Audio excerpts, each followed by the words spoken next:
Welcome to the Ken Treasure Solve, part 9 of 10, associated with the Thrill of the Chase treasure hunt from Mr. Fenn's famous book. Available at the location you see there. Please subscribe to my YouTube channel. All right, here's the GoFundMe website, donating towards my kids' college fund. I appreciate anything you can provide. Again, I hope these series of videos enlighten you, bring you closer to your treasure. And with that, part 9 here, I'm going to get into other interesting facts, which I think will enlighten you further.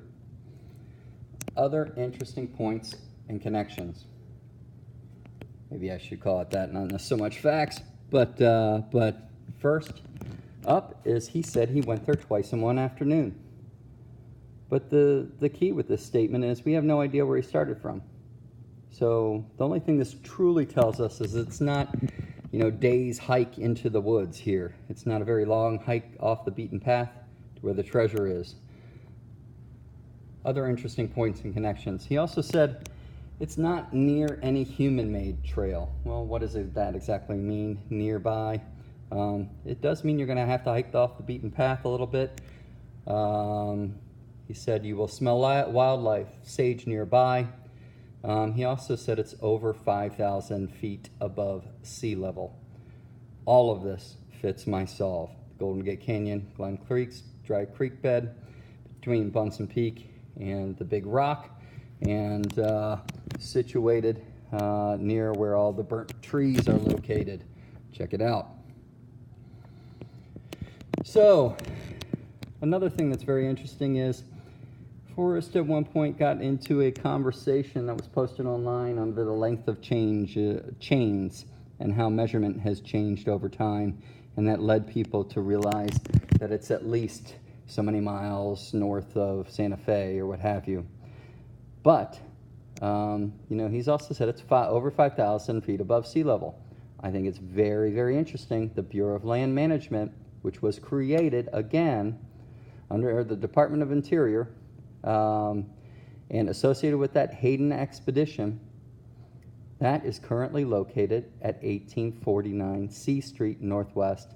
The room number is 5624, Washington, D.C. I think that's significant. I think, as I said, many of his clues have double meanings, but you can't get more ironic than that. That is over 5,000 above, quote-unquote, sea level.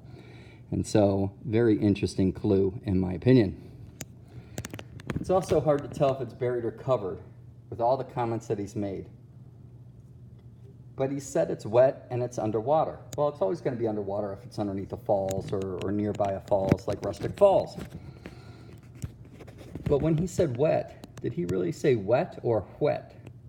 Wet is defined as desirable. Whet your appetite. The treasure is always wet. It's always desirable, but it might not always be wet, soaking wet with water. However, it will always be underwater because it's going to be below the falls. Put all this together. Keep this in mind during your hunting. It's a very interesting point and connection. Other solves that also bring you to Golden Gate Canyon. It's not just those that I've laid out. If you also look at Mammoth Springs and consider that the hot springs as where warm waters halt, you can follow the canyon down to get to Golden Gate Canyon. Again, another way to get to the same location. Grafton Brown, another famous artist, his favorite painting location was Lower Falls. So, again, beneath the home of Brown, that kind of also fits if you're looking at it from the art angle of Grafton Brown. I believe the Brown to be associated with Solomon Brown and Big Brown, the lone wolf.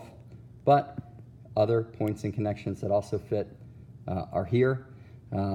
Worth considering as well. They all bring you to Golden Gate Canyon. Again, I offer all my research here to others. If I've helped you, please consider donating towards my kids' college fund. I appreciate any donations you may give. Again, the website is gofundme.com/can-treasure-solve. Happy hunting, everybody, and we'll wrap it up in part 10 next.